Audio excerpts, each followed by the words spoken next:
So today's notes are the beginning of the next unit. Okay, so this isn't going to be on um, our next test, which is Thursday. Okay, so this will not be on that. So tomorrow, if push comes to shove, what we'll do is we'll wait on going over the answers to tonight's homework assignment until we've gone over everything from the the worksheet that we didn't quite finish up today. If everyone's taken the quiz, we'll go over that. We'll do all those sorts of things. And that probably will extend into Wednesday because tomorrow we have another quiz. Okay, so lots of stuff going on. All right. So today we're going to talk about derivatives of inverse functions. The next unit is all about derivatives of inverses. So if you have two functions that are f and g, they're inverses of one another if and only if f of g of x is equal to g of f of x is equal to 1. They undo one another. Notice that one of the things that makes true then is that if you have a set of coordinates AB on F, then on G you'll have a set of coordinates BA. They'll be the opposite. The notation for inverse is one of my least favorite of all of notation for math. You have to be a math nerd to have a least favorite notation, but it is. It's written like it's f to the negative 1 power, but that's not what it is. Okay, so do not be fooled by that. That is the inverse. I wish that they had used just a capital I instead of a negative 1. So as I was pointing out a second ago, if a point with the coordinates a, b is on the graph of f, coordinate for the point BA will be on the graph of G.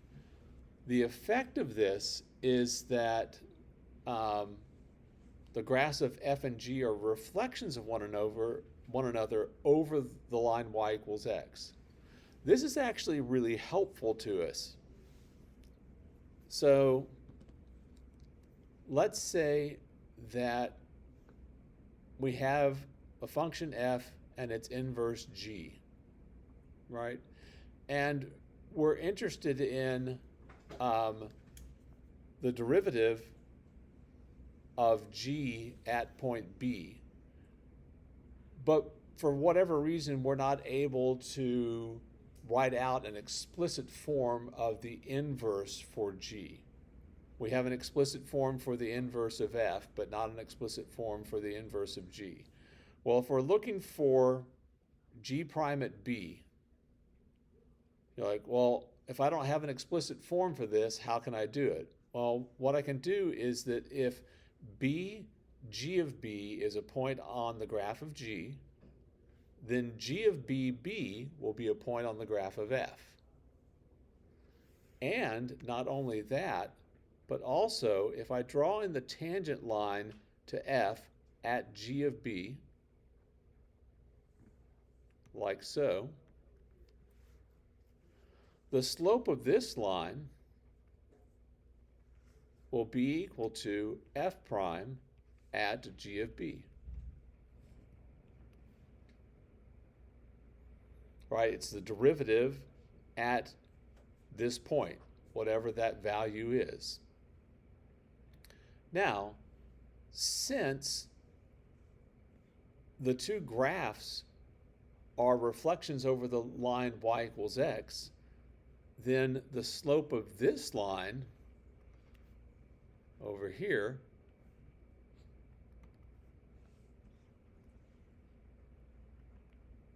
will be two different things.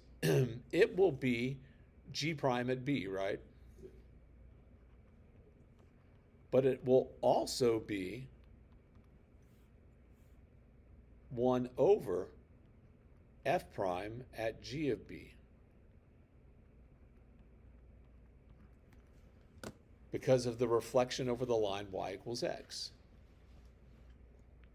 Remember that when you reflect over that line, what's y becomes x and what's x becomes y, right? You've done that before with inverses. And what's happening here is that with slope, it's the change in y over the change in x. So when you flip it, well, what was the change in y becomes the change in x. What was the change in x becomes the change in y, and it just takes the reciprocal. This is the derivative rule for inverse functions. If f and g are inverses of each other, then g prime of b is equal to 1 over f prime of g of b. That's one you need to memorize that. And the letters aren't super important. You need to know that f and g are inverses of one another, so it really doesn't matter which one goes where. It could have been f over here, and then it could have been g prime of f of b, and b is just, someone picked a letter. All right, so let's verify the derivative rule for inverse functions using f is equal to x squared and g is equal to the square root of x. And let's do this at x equals 4.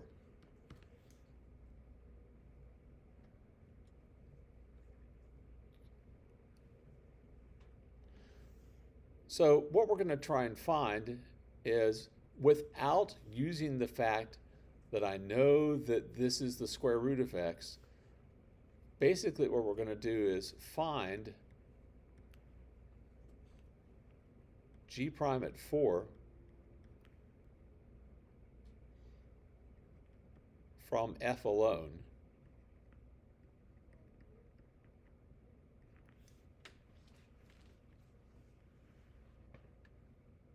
All right, so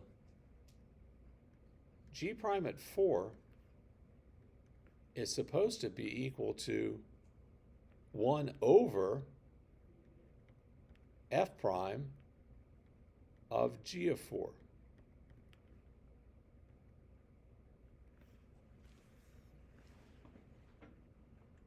Now, forget for a moment that you know that g of x is equal to the square root of x, because we could use that to find g of 4. How can you find g of 4 just from f? Well, remember that the outputs and the inputs are going to switch.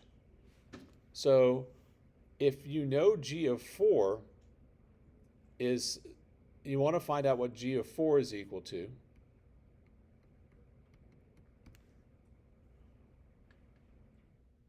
What we can do is say, all right, well, that question mark should be, what is it that we put into f to get 4 out? These two are synonymous because the input of g is the output of f. All right, so what do we do to f to get 4? Well, that means that this must have been 2, right? So this is 1 over f prime at 2. This is always the part that's most difficult for students.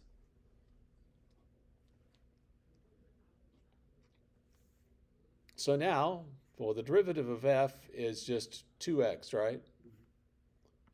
So that's going to be 1 over 2 times 2 is 1/4.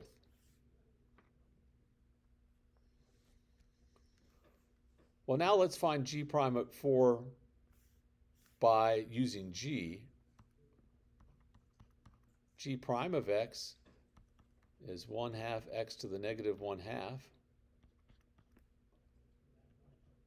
So g prime at 4 is 1/2 of 4 to the negative 1/2. That's 1/2 times 1/2 is 1/4.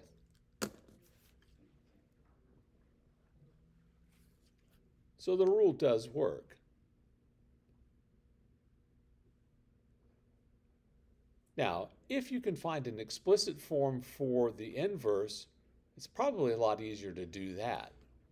and then take the derivative. But there are an awful lot of cases where finding an explicit rule for the inverse is very difficult, if not impossible. Take, for example, this next one.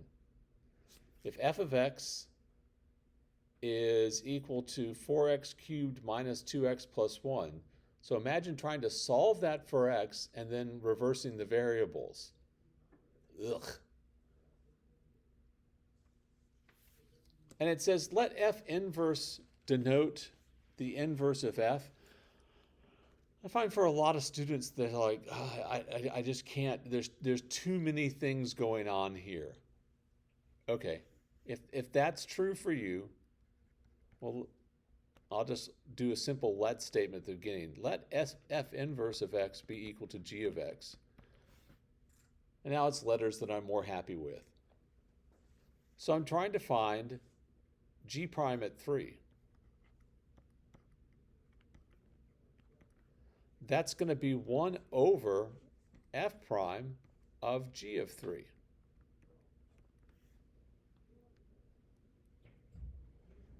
To find g of 3, I need to find where f's output is 3.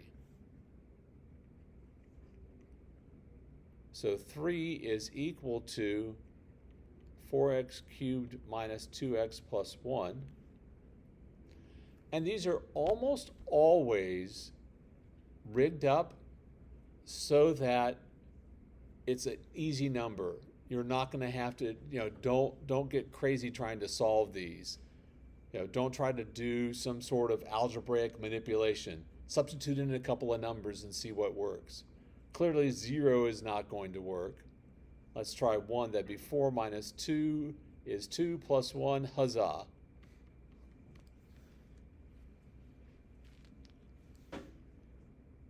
So this is going to be 1 over f prime at 1.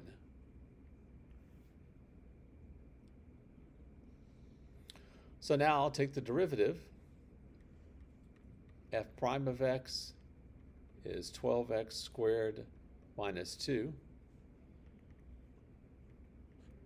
So we'll have 1 over 12 times 1 squared minus 2 is 1/10.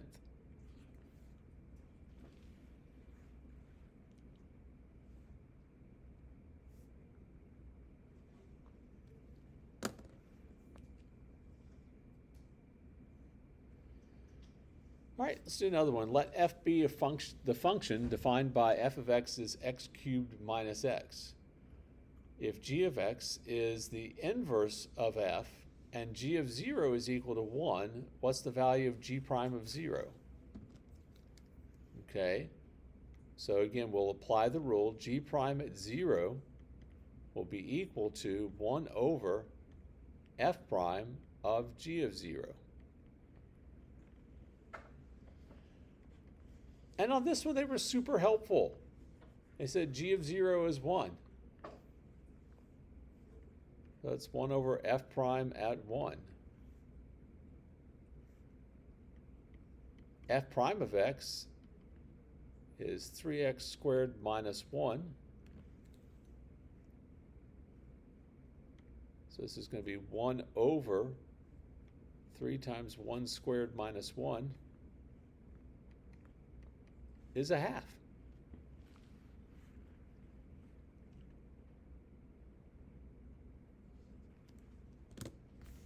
You love ones like that, where they give you all that stuff.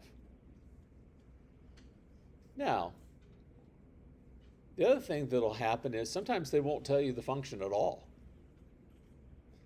They'll just say, let g be a differentiable function such that g of 2 is 4, g of 4 is 3, g prime of 2 is 1/3, and g prime of 4 is 5. At least one of those numbers, if not 2 or 3, are just there to see if you'll pick the wrong thing. The function h is a differentiable function, is differentiable, and h of x is the inverse of g. What's h prime of 4? All right, so h prime of 4 will be equal to 1 over G prime of H of 4.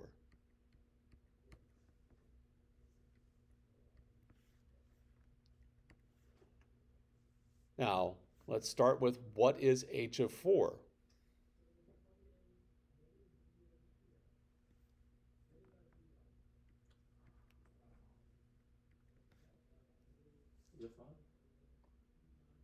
No, that's the derivative. It can't have anything to do with these two. It's got to be 2. Since G of 2 is 4, H of 4 is 2.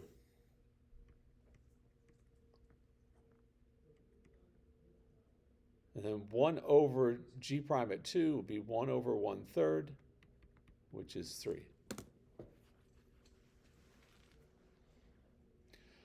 This is a topic where, honestly, there won't be a ton of questions on this on an AP exam, generally speaking. Maybe a multiple choice question thrown in someplace.